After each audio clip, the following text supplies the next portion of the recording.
बिस्मिल्लाहिर्रहमानिर्रहीम। General science 7 class. आज की हमारी वीडियो है एनुअल प्रिपरेशन के लिहाज से जो आपके इम्पोर्टेंट टॉपिक हैं चैप्टर वाइज, उनको देखेंगे हम कौन से ऑब्जेक्टिव के लिहाज से इम्पोर्टेंट हैं चीज़ें और कौन सी आपकी जो है क्वेश्चन वाइज इम्पोर्टेंट हैं। ये आपका चैप्टर नंबर 1 नज़र आ रहा है, प्लांट सिस्टम। पहले ही पेज पे जो वोकेबलरी दी होती है बेटा वो MCQs के लिहाज से इंतहाई इम्पोर्टेंट होती है। जैसे कि आपको पूछा जा सकता है कि outgrowth of epidermal cell in plant roots which absorb water and nutrient from the soil.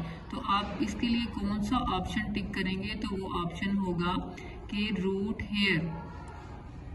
इसी तरह नेक्स्ट देखें, वेस्कुलर बंडल आपको ऑप्शन में आ सकता है और नीचे उसकी डेफिनेशन जो है वो दी गई है। उसके साथ आपको ऑप्शन में वेस्कुलर बंडल दिया होगा जिस पे आपने टिक करना है।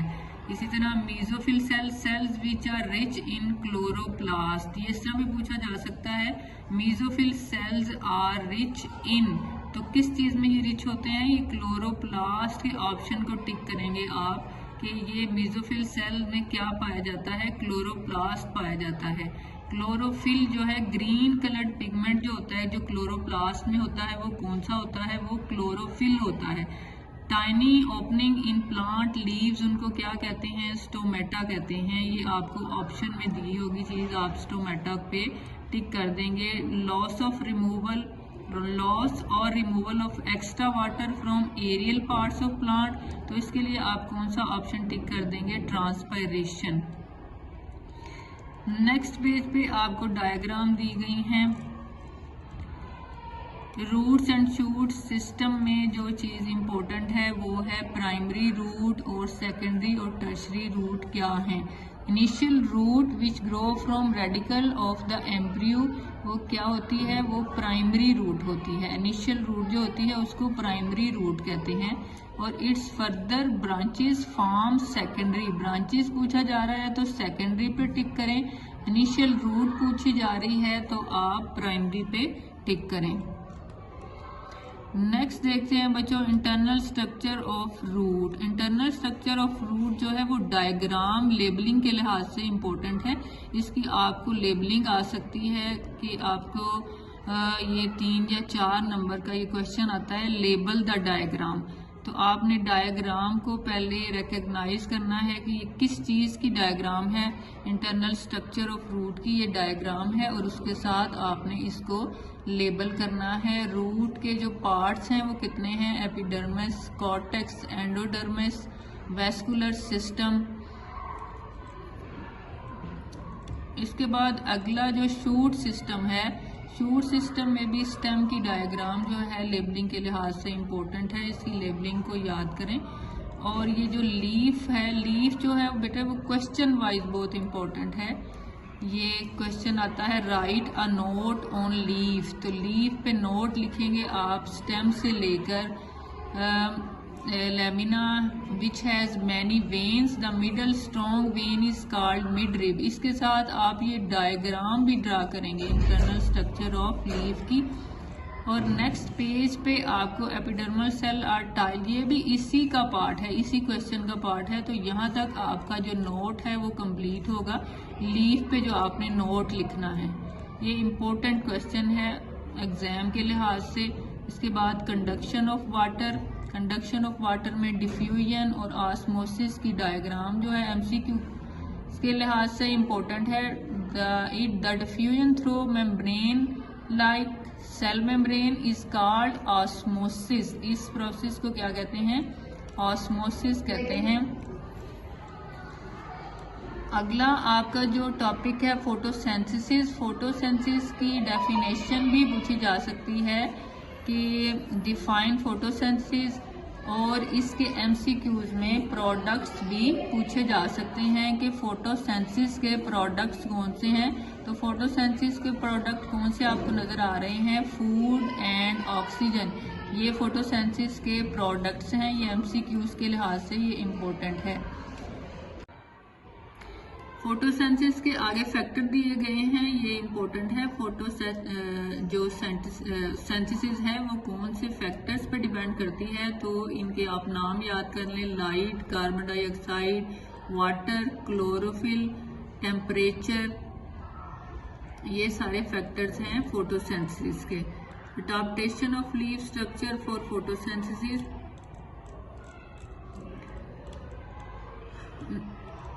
इसके बाद है बच्चों रेस्पिरेशन। रेस्पिरेशन में भी ये जो इक्वेशन नजर आ रही है आपको एमसीक्यूज के लिहाज से इंतहाई इंपॉर्टेंट है। इसके प्रोडक्ट्स हैं carbon dioxide plus water plus chemical energy. ये किस चीज के प्रोडक्ट हैं?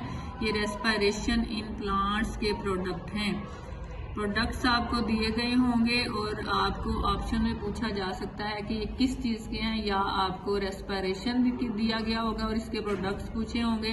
तो ये आपको जैसे डायग्राम में भी नज़र आ रहा है कि ये इस तरफ जो है वो आपको फोटोसिंथेसिस के प्रोडक्ट्स नज़र आ रहे हैं, ये ग्लूकोज और ऑक्सीजन, और दूसरी साइड पे आपको जो प्रोडक्ट्स नज़र आ रहे हैं वो रेस्पिरेशन के प्रोडक्ट हैं। तो इसके प्रोडक्ट्स याद रखने हैं आपने कि कौन से प्रोडक्ट कौन से प्रोसेस में बनते हैं।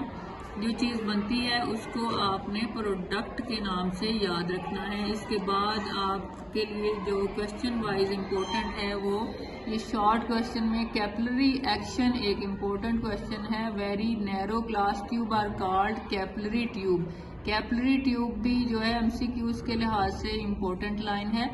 Water moves up in the capillary tube due to the interaction between water molecule and surface of the tube. This effect is called capillary action. Capillary action की जो definition है वो इंतहाई important definition है। उसके बाद आप आ जाए factor affecting the rate of transpiration. कौन से फैक्टर हैं जो ट्रांसपायरेशन के रेट को जो है इफेक्ट करते हैं, इनसे रेट ज़्यादा होता है या कम होता है। तो फैक्टर्स आपने याद रखने हैं कौन से फैक्टर हैं जो ट्रांसपायरेशन को इफेक्ट करते हैं। पीछे आपने जो पढ़े हैं वो फोटोसिंथेसिस के फैक्टर थे, और ये जो हैं ये ट्रांसपायरेशन को जो फैक्टर इफेक्ट करते हैं वो है विंड, टेम्परेचर, लाइट, ह्यूमिडिटी। इसके बाद आपके जो चैप्टर के एंड पे बेटे जो दी गई है एमसीक्यूज वो भी इंतहाई इम्पोर्टेंट हैं, जो पेपर में जो आपको आ सकते हैं। इंतहाई इम्पोर्टेंट एमसीक्यूज उन्हीं से लिए जाते हैं। नेक्स्ट चैप्टर है chapter number 2 human respiratory and circulatory system. इसमें भी जो वोकैबुलरी दी गई है उसको आप ये एमसीक्यूज के लिहाज से अच्छी तरह याद करें।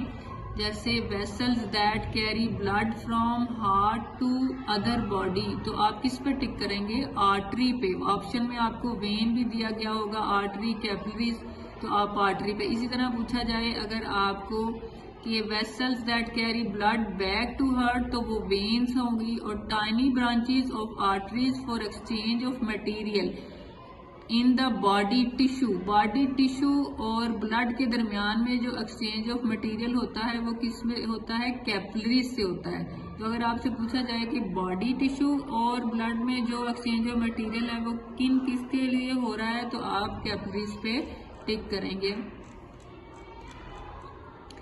Breathing air entered the body through the nostril. The nostril lead into the nasal passage और nasal cavity। ये भी MCQs के लिहाज से इम्पोर्टेंट है। ये जो चीज़ें हाईलाइट हुई होती हैं ये MCQs के लिहाज से इंतहाई इम्पोर्टेंट चीज़ें होती हैं, इनको ज़रूर देखा करें। नेक्स्ट जो इम्पोर्टेंट आपका क्वेश्चन के लिहाज से बन सकता है वो ये है difference between aerobic and anaerobic respiration. Difference वाला क्वेश्चन बेटे जरूर पेपर में शामिल किया जाता है। ये कंपैरिजन का क्वेश्चन होता है।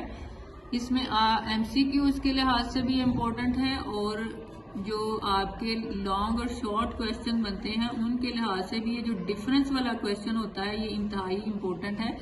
एमसीक्यू के लिहाज से अगर हम देखें तो जैसे breathing is the exchange of gases by inhalation and exhalation of the air. तो इनहेलेशन और एक्सहेलेशन का अगर आपसे पूछा जाए तो आप ब्रीदिंग पर टिक करें, और जिसमें एनर्जी रिलीज हो रही है उसमें आप रेस्पिरेशन पे टिक करें। और इसमें एक इम्पोर्टेंट चीज़ ये है कि आपसे पूछा जा सकता है कि इन दोनों में से किस में एंजाइम इन्वॉल्व होते हैं।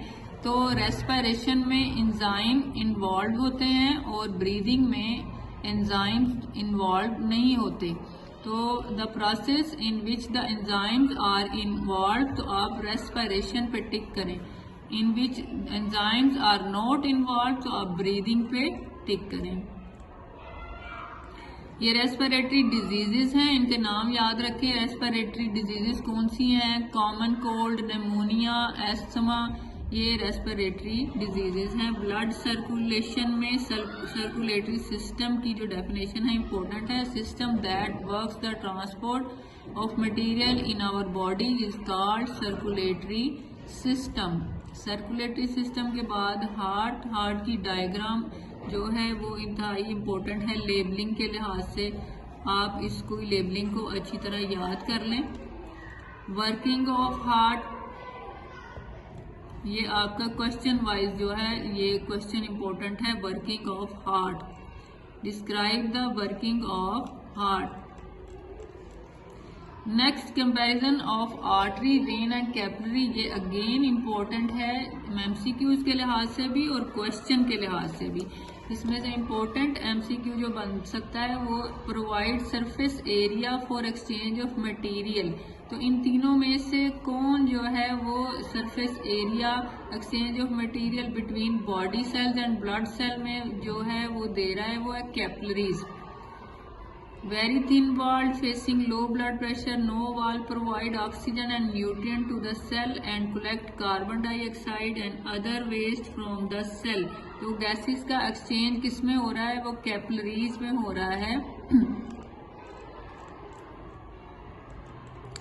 आगे है ब्लड की कंपोजिशन जो है शॉर्ट क्वेश्चन में इंतहाई इम्पोर्टेंट है, जिसमें आपने बताना है कि ब्लड जो है उसकी कंपोजिशन में क्या क्या चीज़ें शामिल हैं। तो उसमें 55% प्लाज्मा, 45% ब्लड सेल और 92% वाटर होता है। ये एमसीक्यू में भी आपसे पूछा जा सकता है कि कितने % प्लाज्मा होता है, कितने % ब्लड सेल्स होते हैं और कितने % वाटर होता है। इसको आप एमसीक्यूज के लिहाज से इंतहाई गौर से देखें।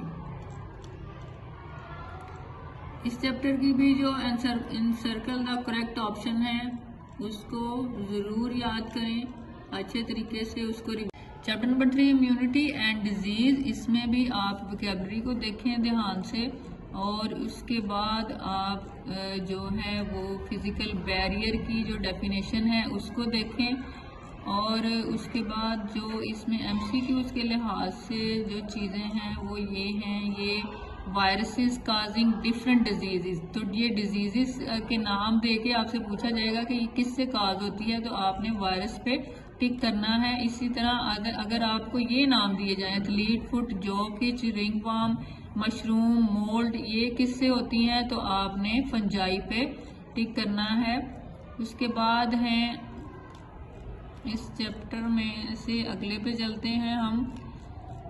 चैप्टर नंबर 4, चैप्टर नंबर 4 इंतहाई इम्पोर्टेंट चैप्टर है। इसमें आयंस जो हैं इंतहाई इम्पोर्टेंट हैं, जिसमें आपसे पूछा जाएगा कि अगर कोई एलिमेंट जो है वो एटम जो है इलेक्ट्रॉन को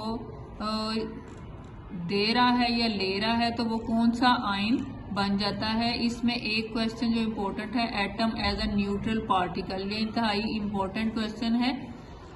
उसके बाद ये जो टेबल है atomic structure of first 18 element में, इसमें पहले जो 9 एलिमेंट आपको दिए गए हैं इंतहाई इम्पोर्टेंट है। ये एमसीक्यूज में भी पूछे जाते हैं और क्वेश्चन वाइज भी ये पूछे जाते हैं। पीरियोडिक टेबल, इसमें ये क्वेश्चन वाइज भी इम्पोर्टेंट है, आपने नोट लिखना है पीरियोडिक टेबल पर।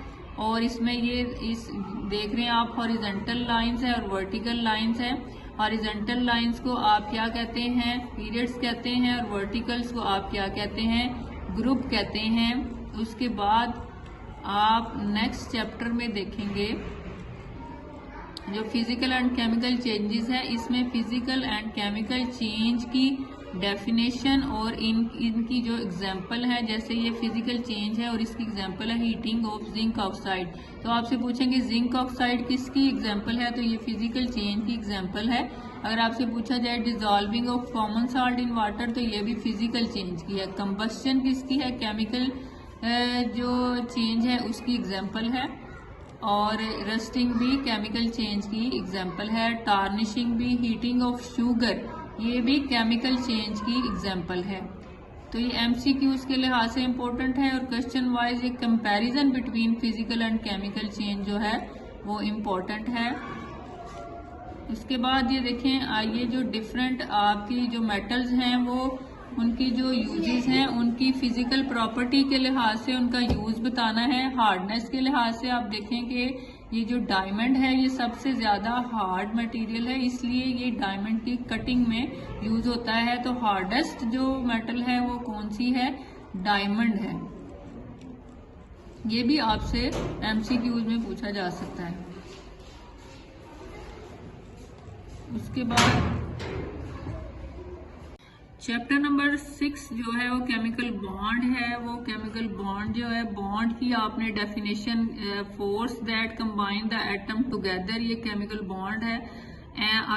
N cation is formed when an atom lose electron, जब लूज करता है तो आपने कैटायन पे टिक करना है, गेन करता है तो आपने एनायन पे टिक करना है। ये डेफिनेशंस भी इंतहाई इंपॉर्टेंट हैं, डेफिनेशन भी आ सकती है, ओनिक बॉन्ड, एनायन, कैटायन, ये डेफिनेशन के लिहाज से भी इम्पोर्टेंट चैप्टर है।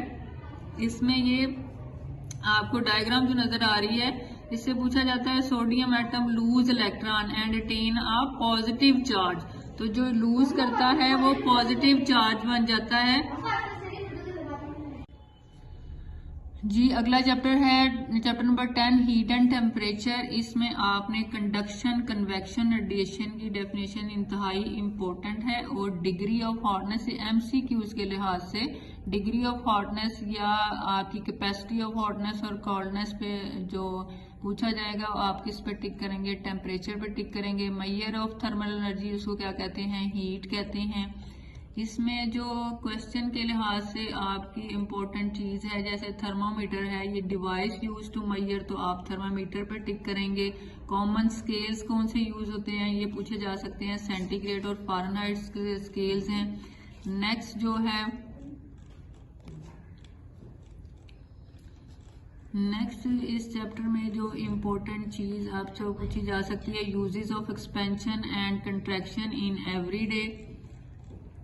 आगे modes of heat transfer important है, इसमें 3 मोड्स ऑफ हीट ट्रांसफर आप बताएंगे, कंडक्शन, कन्वेक्शन। कन्वेक्शन आपको नोट भी आ सकता है, कन्वेक्शन पे नोट लिखें, इंतहाई इंपॉर्टेंट है, इनको अलग अलग भी याद करें। और मोड ऑफ हीट की जो 3 टाइप्स हैं उस क्वेश्चन के लिहाज से भी आप इसको याद करें। आगे चैप्टर नंबर जो है 11 टेक्नोलॉजी इन एवरीडे, इसमें जो है drip irrigation and sprinkle irrigation, इस दोनों में जो डिफरेंस है उसको अच्छी तरह याद करें। डेफिनेशन जो है वो इंतहाई इम्पोर्टेंट है और इसमें ये जो आपकी टेक्निक्स ऑफ प्रिजर्विंग फूड है, इसमें ये सारी टेक्निक्स जो उनसी हैं इनको कैसे प्रिजर्व किया जा सकता है, इसमें कोई भी पूछी जा सकती है। ऑरेंज जो है making and preserving of orange juice इंतहाई इम्पोर्टेंट है इस चैप्टर में। उम्मीद है आपको ये वीडियो पसंद आई होगी। नेक्स्ट वीडियो के लिए आप सब्सक्राइब करें SNC बुक्स एक्सप्लोरर। जब कोई लूज करता है तो पॉजिटिव बन जाता है और जब कोई गेन करता है तो वो नेगेटिव में चेंज हो जाता है। इसमें ये जो आपको नजर आ रहा है टेबल आयन का, इसमें ये इंतहाई इंपॉर्टेंट है, इसके आयन और इनके जो साइंस हैं वो याद कर लें, सिंबल्स इनको अच्छी तरह याद करें। Chemical formula of some element ये भी इम्पोर्टेंट है, ये MCQs के लिहाज से भी और क्वेश्चन में भी आपसे पूछे जा सकते हैं कि केमिकल फार्मूला।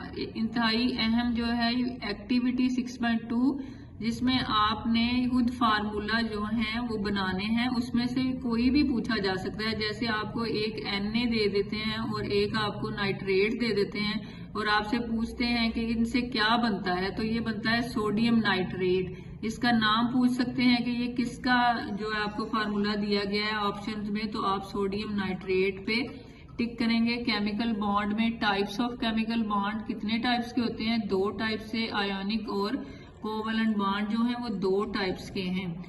और इसके बाद कोवलेंट बॉन्ड की कितनी इकसाम है? वो है 3, single, double and triple covalent bond, 3 किस्म के जो है कोवलेंट बॉन्ड पाए जाते हैं।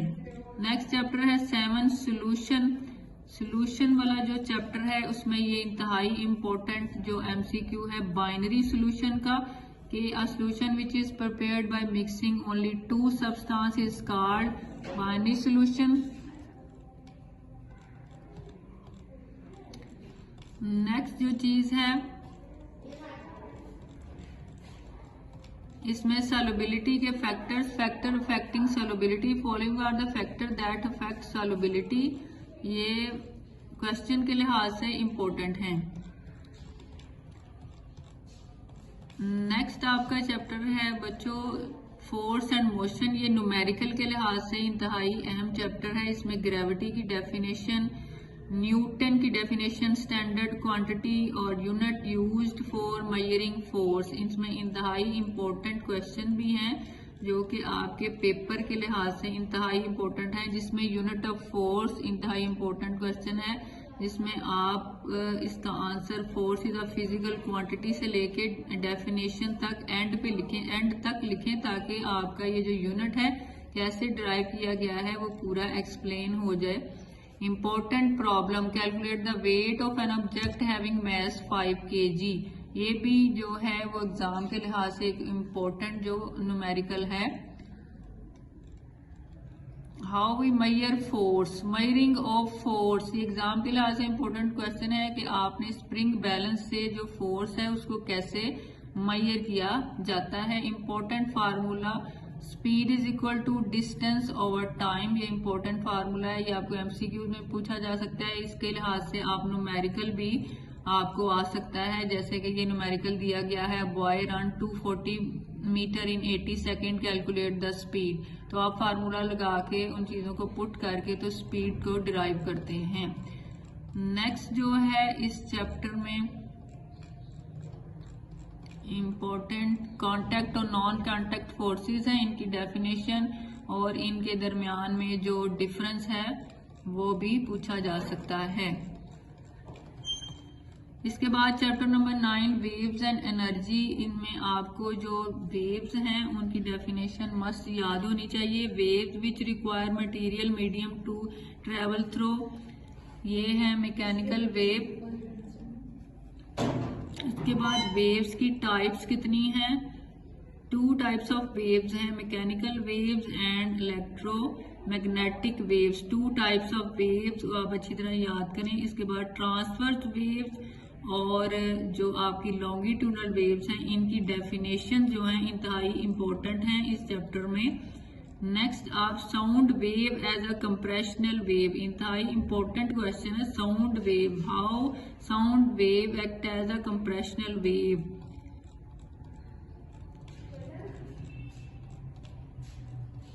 नेक्स्ट आप इस चैप्टर में देखें, ये जो आपको फ्रीक्वेंसी का टेबल दिया गया है जिसमें फ्रीक्वेंसी रेंज दी गई है, इसमें सबसे पहले तो ह्यूमन जो ईयर है उसकी फ्रीक्वेंसी रेंज है 12 हर्ट्ज से लेके 20,000 हर्ट्ज तक, यानी 20 हर्ट्ज से कम जो है फ्रीक्वेंसी वो हमारा कान नहीं सुन सकता। इसी तरह सबकी दी गई है डॉग, कैट, काउ, तो ये आपने फ्रीक्वेंसी रेंज को अच्छी तरह याद कर लेना है ताकि आप एमसीक्यूज में अगर ये चीज पूछी जाए तो आप उसको सही जो है उसको टिक कर सकें।